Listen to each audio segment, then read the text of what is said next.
Welcome, everybody. My name is Daniel Press. I'm a faculty in environmental studies, executive director of this wonderful farm and garden, and associate dean of social sciences. I have the pleasure of welcoming you, but first, I have the pleasure of introducing our campus provost and executive vice chancellor, Marlene Tromp, who will officially welcome you. Marlene joined UC Santa Cruz in June of 2017 after serving as vice provost for Arizona State University's West Campus and dean of ASU's new College of Interdisciplinary Arts and Sciences. Marlene's been here over a year, but I have assured her that she gets to be called new for a long time with all of the privileges that go with that. So as Executive Vice Chancellor, Marlene is responsible for managing the daily operations of UC Santa Cruz. Her priorities include engaging faculty, the creation of a vibrant strategic academic plan and research vision, bringing an entrepreneurial spirit to the creation of new revenues, providing focused leadership to support student academic needs, and growing our commitment to serving first-generation college students and a diverse student population. Marlene?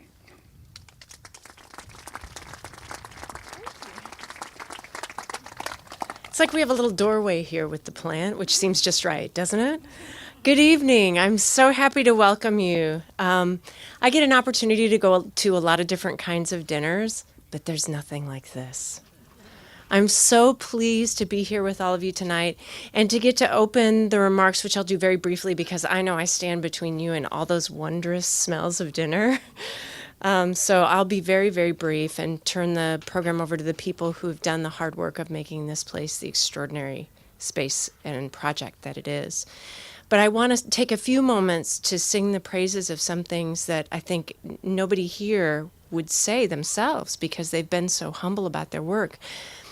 This program, this farm, has changed not just UC Santa Cruz, not just this region, not just the state, but the world. This program has changed the way people think in the world.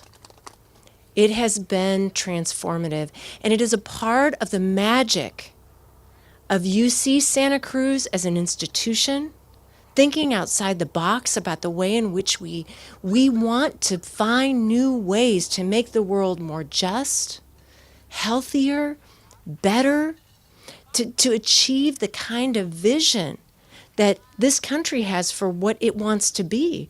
We're a part of the place that imagines what that is. From the way that this farm thinks about how we grow food to how we treat the people who work the land.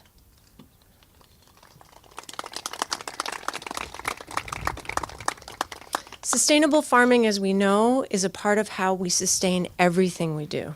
It's a part of how we sustain our bodies and thus how we sustain every function that we do in the world. So I'm very, very proud of the ways in which this space and the people who work here have helped us transform our thinking. And a really critical part of that has been Daniel Press. Would you please take a moment with me to give him a resounding round of applause?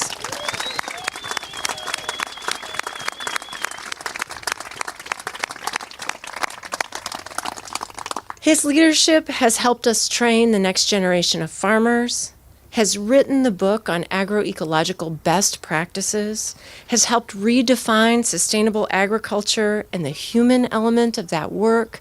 He has been pivotal in this work, as have all the people who've worked alongside him. And I want to formally, as the EVC and representative of myself and the Chancellor here, thank you, Daniel, and thank CASFIS and the farm for all the work that you've done. So welcome to this extraordinary place. Thank you for being a part of this project that is a huge part of what we're doing to change the world here at UC Santa Cruz. Welcome.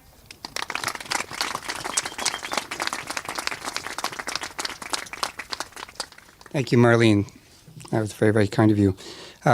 There are some more thank yous that I'd like to make right now before we have dinner. And first of all, thank you to the staff and apprentices and students who have ensured that you're looking at very, very, very beautiful vistas here. Gaia had something to do with it also. For the event, I want to thank many staff, Heidi, Vanessa, Audris, Kim.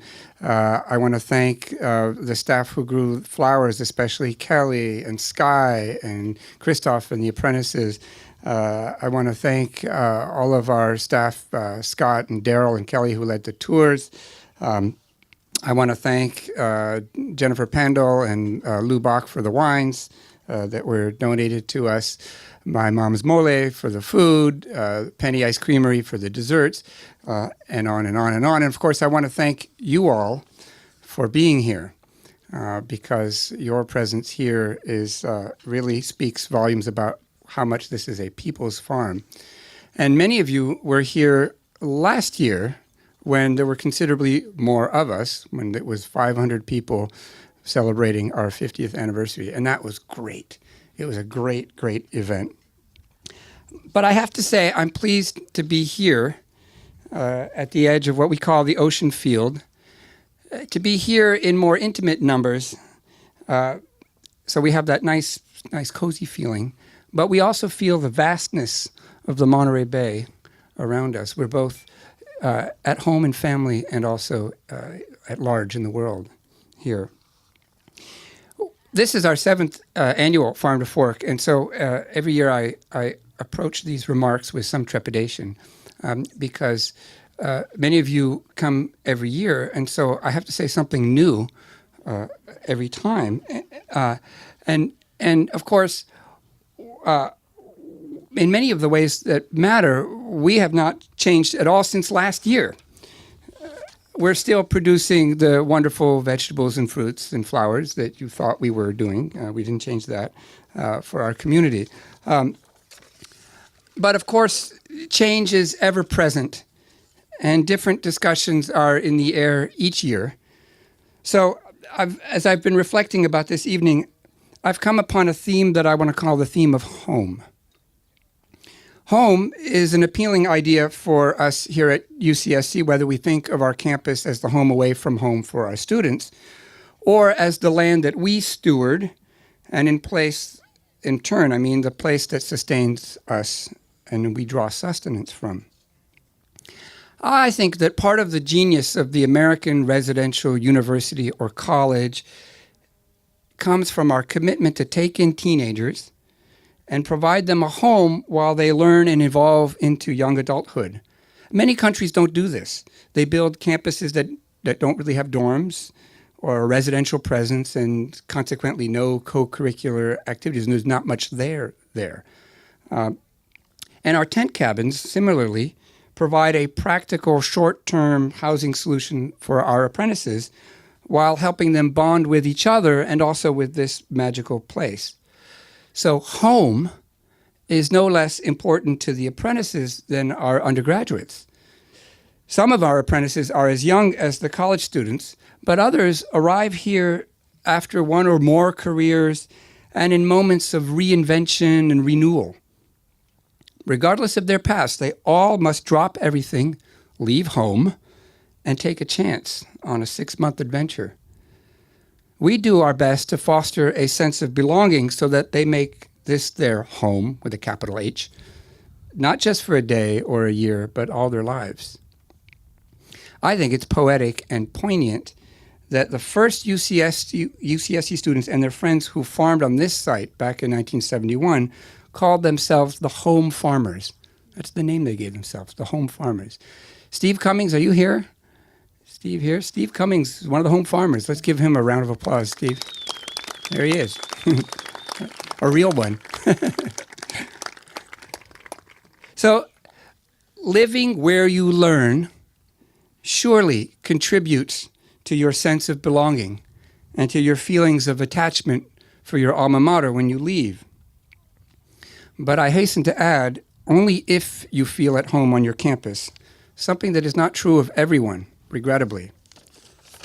Not everyone can make this farm, this campus, or town their home, even temporarily. Which brings me to the larger forces that prompted me to pick this theme. The ideal and reality of home is central to global conversations today. Who gets to be safe and sustained at home? Who must flee violence, poverty, or wildfires? Separating children from their parents at the border or denying boatloads of refugees safe haven surely violates the sanctity of home. Those of us dedicated to principles of community struggle with the tragic gap between our ideals and the realities of home making. And so we are active citizens, adding our voices and actions to the global conversation through marches, speeches, and votes. Those are recognizably political actions. What you see around you looks like pretty flowers, fruit trees, and tidy vegetable rows. It is also our daily hard work for food sustainability and justice, and is no less political than a protest march, no less a struggle to enact a just life, to inscribe it in the very landscape we inhabit.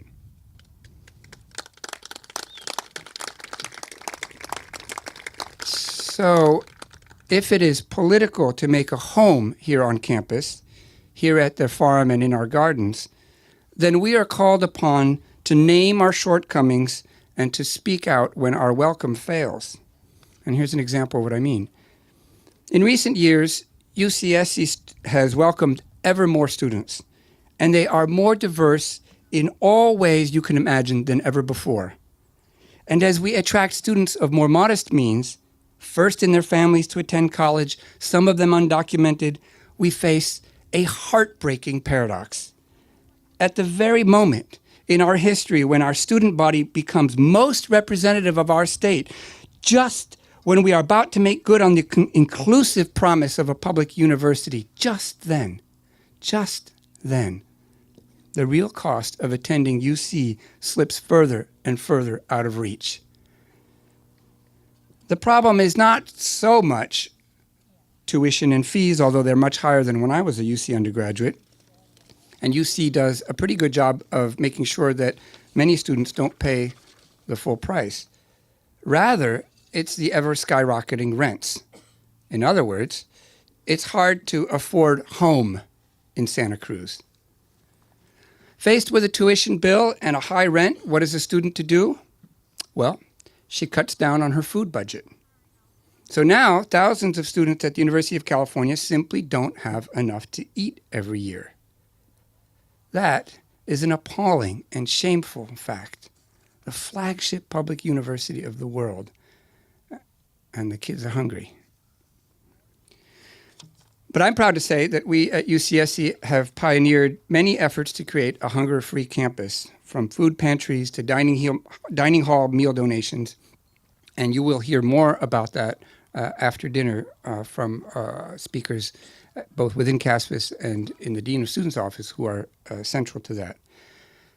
And of course, your very presence here tonight helps us, sustains us in this work to address this issue. And I want to say here in front of the whole world that it would be one of the proudest, best things that we could achieve if UC Santa Cruz was the first and foremost university to address student hunger in the country. That would be a great achievement. And we can do it because we have a farm. And they don't. In Thomas Wolfe's last novel, the protagonist, George Weber, realizes that he can't go back home. Wolfe writes, "You can't go back home to your family, back home to your childhood, back home to the old forms and systems of things which once seemed everlasting but which are changing all the time, back home to the escapes of time and memory."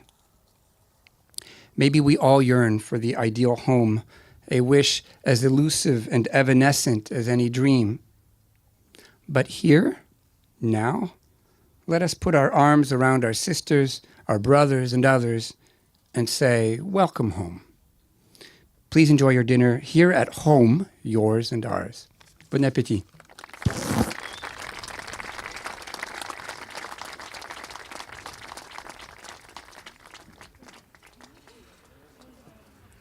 More on the hunger-free campus efforts, and we're going to hear from two wonderful staff people, Tim Galarneau, who is part of the Farm and Garden staff, and Rosalinda Gallegos, who's in the Dean of Students office. So Tim works as a specialist on social issues for CASVIS, focusing on farm to institution work that is bringing food from places like this to cafeterias, to hospitals, to prisons, to whatever it is that the institution is that should be having a direct link with farms. He actively supports regional, statewide, and national efforts that intersect with food, social equity, and community development. And I should add that Tim is a good example of how you can, in many respects, many people cannot ever leave Santa Cruz. So Tim was a student here at UCSC, and as a student, he took advantage of the student ballot measure process. Students at the University of California can vote to add a little fee to their quarterly fees. It might be $1, it might be $4 per student, and to do some great thing. So in recent years, UCSC students, for example, voted to increase the library's budget so that it could stay open longer for students. And with Tim's leadership, they voted for a measure that would educate and empower students around healthy food and food justice. So that was Tim. So now Tim works at implementing that. And Rosalinda is the coordinator in the Dean of Students office here, and she has been an ardent, wonderful advocate for the advancement of basic needs initiatives campus-wide. I mean, I feel kind of embarrassed that we even have the term basic needs at the University of California anymore, that we have to talk about housing and food. But fortunately, we have incredible people like Rosalinda who get it immediately and have worked on enrolling students in CalFresh and working with the dining halls so that students will donate. Students who have extra will donate meals to students who don't have them. Many programs came right out of Rosalinda's work here. So please welcome them. They'll speak a little bit. Good evening, and thanks so much, everyone. So Daniel hit on the cornerstone of what home is, and I want to extend that to Ohana, family. I think we're here among chosen family. We're here for visions that we want to realize, and we're hungry not for more food. I think we've been nourished, maybe dessert in a little bit, but hungry for more justice and equity, and envisioning what access means with the term of empowerment. So as an undergraduate student, we saw a dining system that was contracted with below union prevailing wages for employees, and we mustered a campaign to terminate a 32-year contract with Sodexo Marriott and run a self-operated system that increased the wages, that also had a vision of the food they wanted to serve there from the students, from our local farms. So to date, last year alone, we purchased over $2 million of fair, just, humane, ecologically, and sustainably grown food. And that didn't stop here. We launched a system-wide work. When EVC Marlene Tromp had noted that we go national and global, we do that in steps. So we took the campus and then across the state with a UC-wide policy and shifted $30 million of buying and having students audit and understand supply chains and build relationships with producers and growers with that vision of justice and equity. And that's one side of the coin, the beauty of a food system that we can realize with voices and power and action. But at the same time, on the other side of the coin, there are students that can't afford those meal plans, that come here with a university experience with not a full experience. So for the last 4 years, I've co-chaired our system-wide basic needs initiative, where there's a large chosen family and village of change makers, with Rosalinda standing as a pillar here at UC Santa Cruz. And initially, we were tasked with the idea of developing a simple toolkit on how to establish a good food pantry on campus. But we all knew that the pantry was a canary of sorts. It was singing something sweet, but it wasn't the solution. In fact, we needed to go more upstream. We need to understand some of the systemic structures that are leading to systems that we admit students but can't commit to them. And so our partnerships with the Dean of Students office helped us understand the scale of need. our data and partnerships system-wide, have unfolded the world's largest data set of college food and housing insecurity that grad and undergrad students are drawing from and developing new peer-reviewed journal publications and developing new leaders in a field of basic needs that's turning the plate upside down. And I think that is really exciting to start with. And we're just beginning, I think. And in order to begin, we have to know where we've come from. And I think there has been struggles around social support systems for a long time, being pulled away, federal state divestment, and an expectation of nonprofits, from food banks and nonprofit partners to the institutions themselves, to pick up the difference. And so we need to think about that thoughtfully. And CASFIS has got more than just a field. It's got a field of dreaming minds that really want to dig in deep to that vision here. Our undergraduate students were hungry to be involved, not just in growing food for the dining halls and getting environmental studies credit, but growing food that's organic, choice-based, culturally diverse for a pantry from slug support. They're interested in developing that whole experience of the production, harvesting, post-harvest harvesting, and moving it across the campus. And also on the other side of the food system, because I'm not a horticulturalist, being involved with social issues. So I can't tell you much about how to grow the food here. I have a little experience, a little inkling from our apprentices and our staff that are very knowledgeable. But I know that there's so much more we can do beyond the center here on the farm, and that's the food system part of our acronym. We are out across the food system making change. And this year we'll be opening a post-cost-based cafe. The Cowell Coffee Shop will be Cowell Coffee Shop for the peoples. And it'll be a food recovery cafe. There's nothing in your wallet you need to bring. Free coffee, tea, food, trainings, workshops, Cal Fresh assistance, housing transition assistance, a choice-based pantry in partnership with the Dean of Students office. This last year, over 10,000 visits across our basic needs services on this campus took place with over 4,000 unique students. That's almost 25% of our undergraduate population in need of some service. And that's just scratching the surface of a much deeper issue. So, friends, while we talk about the family of change we're doing tonight, this change is going to need more family, and it needs to get much larger, and we're building that. So nationally, in the fall, we'll be presenting our UC-wide model and our Santa Cruz model at a gathering in Temple University, highlighting with 600 researchers and operational administrators how we make the change. And we're not just talking it. I mean, we are walking it from the field to the plate and pantry to the hearts and the minds. And that's something that really draws me into this work and has continued to for over 12 years of working here, convincing them to hire me after I graduated as an undergrad. And so it involves love and trouble, a lot of love and the right kind of trouble. And I think that's what we get in here at CASFIS. So I really thank you all for being here tonight, inviting me to share a few words.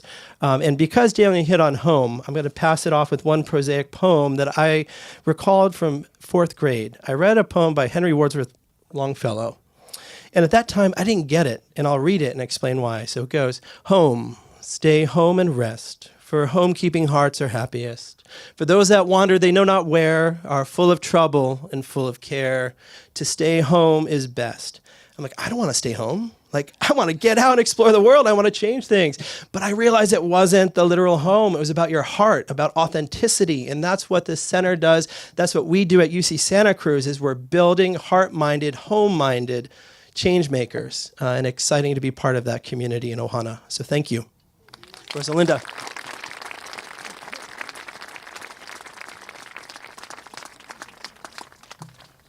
I'm going to do my best to top that there. So I want to give you a little bit of background of my work here at UC Santa Cruz, and then I will dive into the work that we're doing as far as the student numbers, that looks like for us. So I originally am from Southern California, and I was about 26 when I moved out of home and came to Central Valley, Lodi, California, and it was a completely different culture shift for me.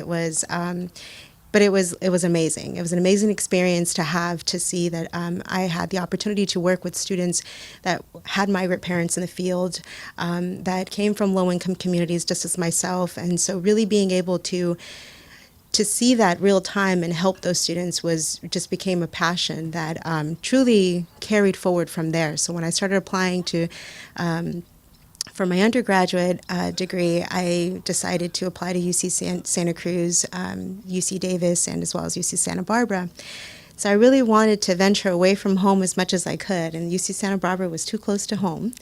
And UC Davis was just way too hot, and dropped into the back of, had a 12-year-old at the time, and that dropped into the back of their downtown, and that was a little too college life for me. But then I came to UC Santa Cruz, and I found this little city on the hill, and I thought this would be the best place to raise my son. This would be something that I can most definitely carry forward and help him understand that horticulture and agriculture and community and finding a home is probably one of the best things that you can do throughout your journey in life. And so I was a student, and I signed up with the Dean of Students Office for a CUIP, which is a Chancellor's Undergraduate Program internship. And they looked at me and smiled and said, "You have 10 years of professional work experience. This job isn't quite for you." So I was like, okay, well, I'm a single mother and I need to feed my son. So how do we go about this? And I was quickly connected with the orientation office and started really becoming familiar with what orientation was like and what that looks like for our campus. And so from there, I just kind of started traveling around campus and finding out the ins and outs of the university and what something I was calling my community, my home here. And so I was called about 3 months later from the Dean of Students office and was told, "Okay, Rosalinda, we got something for you. I need you to come in." So I went in and they told me, "Well, we need you to champion CalFresh. We've got a letter from the state saying that if we don't start to sign up students, the county's going to lose some of the funding for CalFresh. And so we really need student population to start applying to this program." So I'm not sure how many of you are familiar with CalFresh. CalFresh is a food stamps, food assistance program. So we move away from calling it food stamps now to really try to demystify it. And so we call it CalFresh. And I grew up in a community, and with my father being in the military, and government resources was something you don't tap into. It's not something you do. It doesn't matter how dirt poor you are. It doesn't matter if the last thing that we have on our table is bread and beans. You're not going into the government office to get some food stamps or get some CalFresh. And so I struggled with this. When Tim touches on authenticity, I was struggling with my authentic self of saying, wait a minute, I've been told my whole life that this isn't a resource I should be tapping into. This is for people who are poor, so to speak. And it challenged me. This campus challenged me to really, truly define who I was and what resources meant. And coming from a political, professional background, resources being provided to low-income communities was always the theme in my work experience. But as I got here to UC Santa Cruz, we're in higher ed, and I looked around and questioned, I'm in higher ed. Why am I having to champion these resources for these students if they should be having these resources available to them? They should not be hungry. They should not have to suffer through housing and go through a voucher program for this. And that's really, really started to happen for me, and the passion just fled. I was ready to let students know that these resources that we pay into as stakeholders in this county are our resources that we should all be tapping into if we find ourselves in this space and where we need, or where we are not poor, but just need a little bit more to get the right food on the table, to make sure that we are fully nourished. And so that took off with our collaboration with CASFAS, with the Global Food Initiative, with Senate Bill 85, the Campus Free Hunger Act.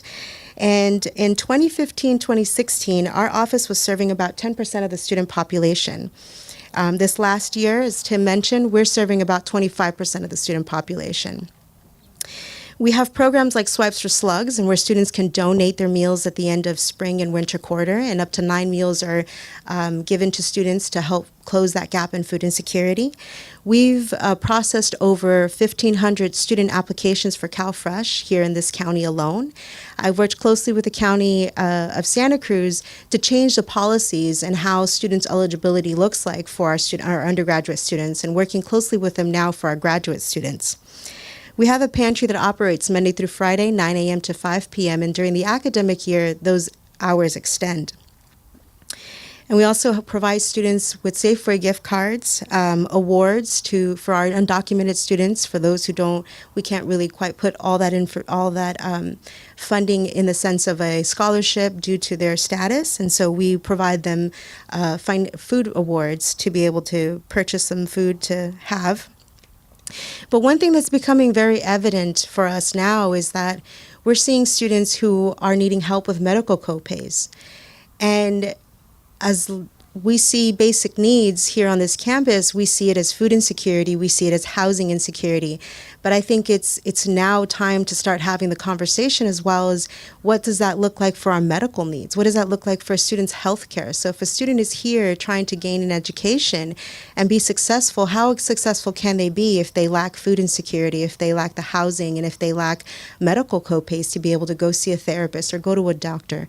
And so this is really important, and this is a conversation that I hope that we can all take into our communities, into our homes, and start to have these conversations and really start to embrace not only the scarcity that we have, but really the system in itself, and how do we address that, and how do we truly speak to the needs of our students at a higher educational level. And coming from the background that I came from, if you asked me, would you be willing to go to UC Santa Cruz and gain all this experience and in that process become homeless yourself with your children?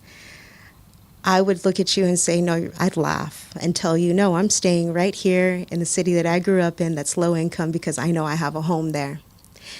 But when I came here to UC Santa Cruz, exactly that happened. I was homeless with my children, living in a hotel. It was something that appalled me to think that I was in a higher educational setting and that this would not be something that I would be touched by. But unfortunately, it's real and it's true, and it can happen to anybody. And so I really want to be able to hone in on not just the community, the home piece, but also community, because that is the most important thing for these students to be successful here at UC Santa Cruz. Thank you.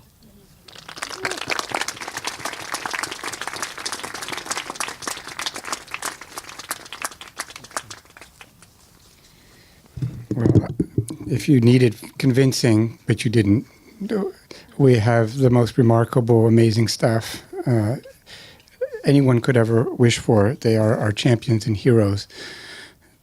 So we will succeed. We have one last speaker.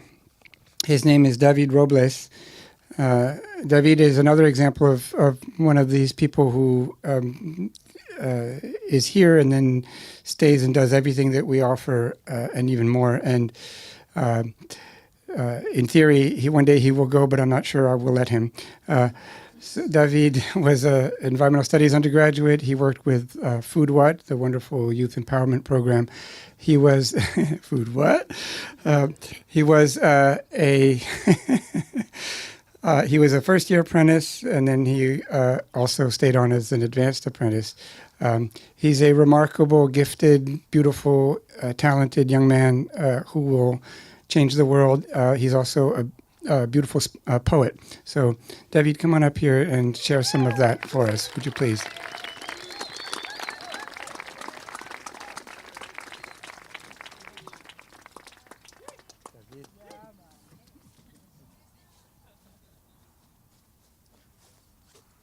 Wow, what an intro. Thanks, Dana. Appreciate it. Whew, we got a lot to do. At least that's what speakers before me would indicate. It's a good thing I got a lot of ideas that I'm trying to incubate. I'm in an industry in which you need to innovate, so I got opportunities that I'm trying to instigate. I guess I gotta get used to these social circles that I'm trying to infiltrate, 'cause I got social justice leaders that I'm trying to imitate. What choice do I have? I got family members looking through a prison gate because part of the family is still trying to immigrate. I get it though. I'm a prime example of living in a place where opportunities are great.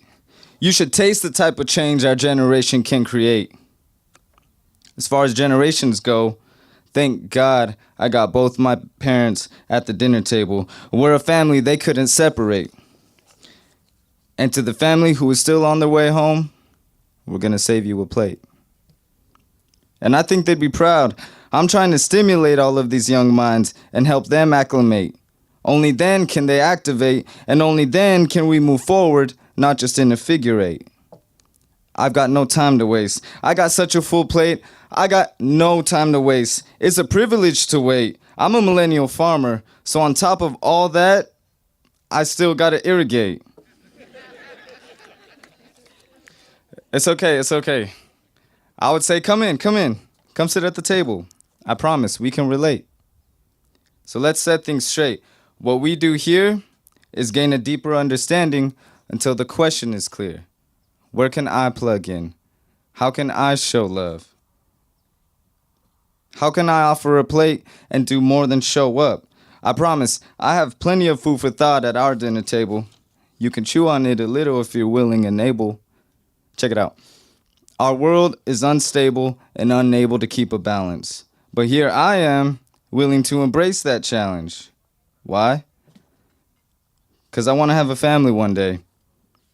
To make sure they're okay, I only know one way. We all gotta eat. We all gotta eat. And if we pursue this, we may have kids who then have kids who then have kids who have even more opportunities than their grandparents did. They'll remember us based on what we do. This is a movement that we have to move. I'm talking about you, and you. You right here, you over there, you there, and you too. I like to give props wherever props are due. You're propagating a seed. So on behalf of this place that we call home, we'd like to thank you. Thank you.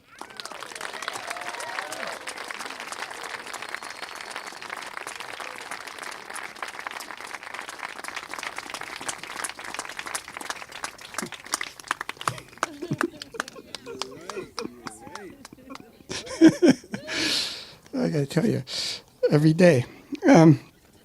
Okay, now you get dessert. If that wasn't dessert.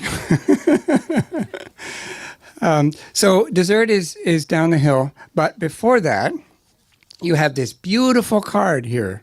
You didn't think I was going to let you go without saying this, right?